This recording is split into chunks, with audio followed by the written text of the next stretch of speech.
आमची बाबा जिरली चढून चढून जीव गेला. तर आज आम्ही केलेल्या एका छोट्याशा चुकीमुळे आमची अक्षरशः जिरली. नेमकी कोणती चूक झाली आणि तिचा आम्हाला किती मोठा फटका बसला हे जाणून घेण्यासाठी हा व्हिडिओ शेवटपर्यंत नक्की बघा. तर नमस्कार मित्रांनो, आमचा आजचा प्लॅन होता महाराष्ट्रातील सर्वात रोमांचक ट्रेकपैकी एक असलेला कलावंतीन दुर्ग ट्रेक करण्याचा. सकाळी लवकर बारक्याने मला पिकअप केलं आणि आम्ही कलावंतींच्या दिशेने प्रवास सुरू केला. आमचं पहिलं स्टेशन होतं वाशी टोल नाका. तिथे आमची भेट झाली रायडर्स हर्षल आणि विनीत यांच्याशी. त्यांना सोबत घेऊन आम्ही पुढे निघालो. तर काहीच वेळाने आम्ही कळंबोलीला पोहोचलो. तिथे इतर सर्व रायडर्स जमा झाले होते. थोडा नाश्ता करून आम्ही कलावंतींच्या पायथ्याकडे रवाना झालो. सकाळचं प्रसन्न वातावरण होतं. मोकळा आकाश आणि मोकळे रस्ते आणि रायडिंगचा आनंद घेत आम्ही पुढे जात होतो. लोकल रोड लागल्यानंतर थोडा कच्चा रस्ता सुरू झाला आणि अखेर सकाळी 9 वाजता आम्ही कलावंतीन दुर्गाच्या पायथ्याशी पोहोचलो. खरं तर आज आम्हाला सकाळी 7 वाजता गडावर पोहोचायचं होतं, पण आमचे रितेश भाऊ सनस्क्रीन आणि मेकअपमध्ये इतके व्यस्त होते की वेळेचं भान राहिलंच नाही त्यांना. सकाळी 9 नंतर आम्ही ट्रेकला सुरुवात केली. हीच आमची सर्वात मोठी चूक ठरली. जसजसा सूर्य वर येत होता तसतसा उकाडा वाढत होता आणि त्याचा त्रास आम्हाला पूर्ण ट्रेकमध्ये जाणवला.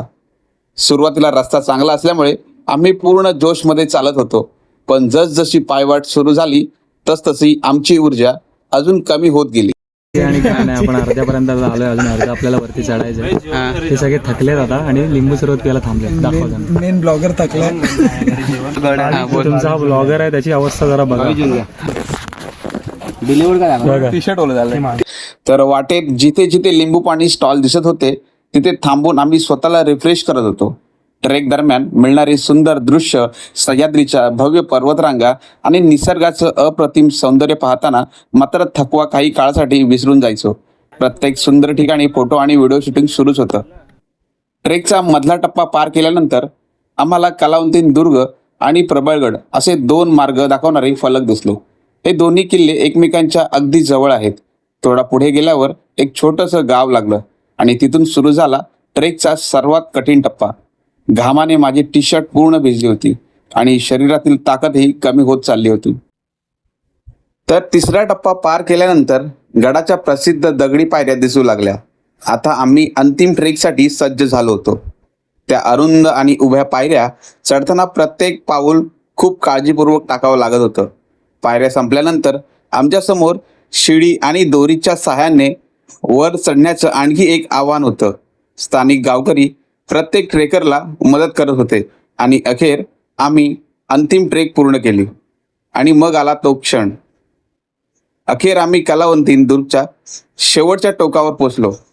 त्या क्षणी मिळालेला आनंद शब्दात सांगणं खरंच कठीण आहे.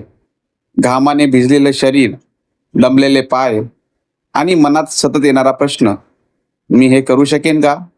पण गडावर पोहोचल्यानंतर समोर दिसलेली छत्रपती शिवाजी महाराजांची मूर्ती पाहून मनाला एक वेगळीच ऊर्जा मिळाली.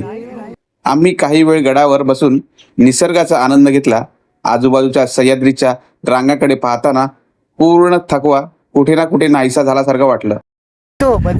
तुझा पहिलाच ट्रेक आहे, तुला कसं वाटलं पहिला ट्रेक?